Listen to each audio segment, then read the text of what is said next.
வணக்கம். நான் உங்கள் விக்கி ப்ரோஸ். நமக்கு இந்த 3 மணிக்கான ஜோதிட கேள்வி விளக்கங்களை அளிக்கக்கூடிய டாக்டர் லெத்தி அவர்களுக்கு நன்றி. நமக்கு எண்கணி ஞானத்தையும் வேத ஜோதிட ஞானத்தையும் ஆன்மீக ஞானத்தையும் வழங்கிய அனைத்து குருமார்களுக்கும் நன்றி. என்ற அதே வேளையில் இது ஒரு ஜோதிட விளக்க வீடியோ விருப்பம் உள்ளவர்கள் தொடர்ந்து பார்க்கலாம். ஒரு கேள்வி.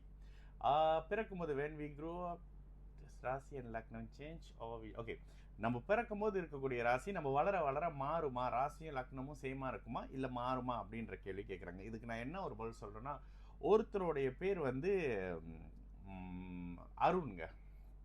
அவர் வளர வளர வளர வளர அருண்குமார், அருண்குமார் ராஜமாணிக்கம், அருண்குமார் ராஜமாணிக்கம் செல்வராஜா அப்படின்னு அவங்க பேர் எக்ஸ்டன் ஆகிக்கிட்டே போகுமா, இல்லை அருண்குமார்லேருந்து அருண்லேருந்து குமாரா மாறிடுமா, அருண்லேருந்து ராஜாவா மாறிடுமா? மாறாதுல்ல.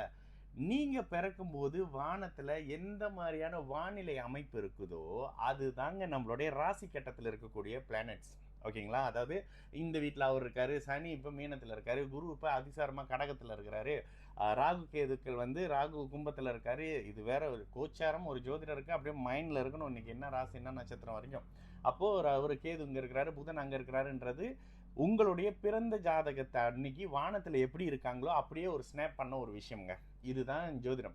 நீங்கள் வளர வளர வளர வளர இது மாறுமான்னு கேட்டால் மாறாதுங்க. ஏன்னா நீங்கள் எந்த ராசியில் எந்த லக்னத்தில் பிறந்தீங்களோ அந்த ராசியின் அந்த லக்னத்தின் அடிப்படையில் தான் உங்களுடைய வாழ்க்கையுடைய அமைப்பு இருக்கும். இப்போ சிசிரைன்லாம் கொடுக்குறோம். இதில் மோஸ்ட்லி வந்து நான் சிசிரைன் கொடுத்தேன் அப்படின்னா உங்களுக்கு தெரியும், முக்கியமாக பௌர்ணமி நாள்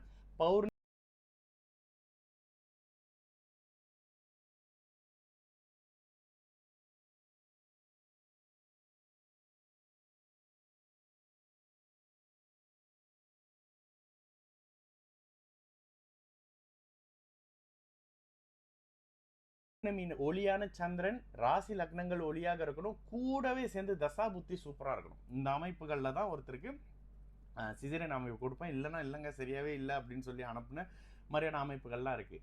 ஏன் அதை கொடுக்குறோம் அப்படின்னா, அந்த ஆத்மா, அந்த குழந்தை பிறக்கக்கூடிய அந்த குழந்தைக்கு என்னென்ன அமைப்புகள் கிடைக்கணும் அப்படின்றத தசாபுக்தி முடிவு பண்ணும். தசாபுக்தி என்ன கொடுக்கணுன்றத லக்னம் தானங்க டிசைட் பண்ணும். லக்னம் ஒரு ரிஷப லக்னமாக இருக்குது, உச்சமாக இருக்கக்கூடிய சுக்கிரன் ரிஷப லக்னத்துக்கு அட்டகாசமான யோக பலனை செய்வார். லக்னம் தனுசு லக்னமாக இருக்குது, உச்சமாக இருக்கக்கூடிய சுக்கிரன் 4ஆம் பாவகத்தை கெடுத்து பலன் செய்வார். லக்னம் அதே தனுசு லக்னம், சந்திரன் உச்சமாக இருக்காரு, கடுமையான நோயாளியாக வைக்க போகிறாரு. எதை வச்சுங்க டிசைட் ஆகுது?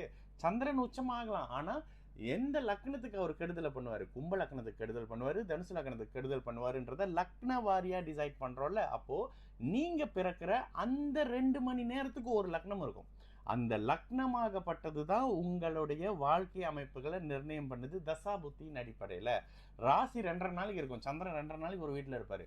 2.5 நாளைக்கும் ஒரு ராசி, ஆனால் 3 நட்சத்திரம் டிஃப்ரெண்டில் வரும். எப்பவுமே ஒரு ராசிக்குள்ளே 30 டிகிரிக்குள்ளே 3 நட்சத்திரம் இருக்கும். சமயத்தில் 2 நட்சத்திரம் முழுசாக இருக்கும். சில நேரங்களில் பார்த்தீங்கன்னா ஒரு நட்சத்திரம் வந்து ஒரே ஒரு பாதம், அந்த மாதிரியான அமைப்பு, இந்த மாதிரிலாம் சில விஷயங்கள் இருக்கும்.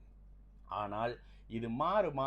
ஒருத்தர் உண்மையிலே, ஆனால் இதில் தான் சில இடத்துல ஒருத்தர் எந்த ராசி சொல்கிறாருங்க, கும்பம் அவிட்டம் சொல்கிறாருங்க, ஒருத்தர் மகரம் அவிட்டம் சொல்கிறாருங்கன்னு கொண்டு வருவீங்க. ஒருத்தர் மிதுனம் புனர்பூசம்ன்றாருங்க, என்ன வந்து கடகம் புனர்பூசம்ன்றாங்கண்ணே, அங்கே சிம்மம் உத்திரம்ன்றாங்க, இங்கே கன்னி உத்திரம்ன்றாங்க. தயவு செஞ்சு இந்த இடத்துல தான் டிகிரி அமைப்பும் உங்களுடைய துல்லியமான நேரமும் தேவைப்படும். இதுக்கு உங்களோட வாழ்க்கை சம்பவம், வாழ்க்கையில் திருமணம் எப்பாச்சு, என்ன படிச்சிங்க, இந்த அமைப்புகளை வச்சு சில நேரங்களில் அந்த டைமிங் அட்ஜஸ்ட் பண்ணுற பழக்கம் இருக்குதா? ஸோ இப்படித்தானே தவிர வளர வளர ராசி மாறுது, நீங்களா கண்ணை முடிக்கிட்டு ஒரு ராசி எழுதிட்டா அப்படியே லக்னம் மாறிடும், அந்த மாதிரி அமைப்பெல்லாம் ஜோதிடத்தில் சொல்லப்படலைங்க. சொல்லப்பட்டிருந்தா நானே நேரம் எழுதி மாற்றிட்டு அமெரிக்காவோட பிரசிடென்டாக ஆயிருப்பேங்க. சரிங்களா? நான் உங்கள் விக்கி ப்ரோஸ். நல்லது நடக்கும், எல்லோரும் நல்லா இருப்போம். வணக்கம்.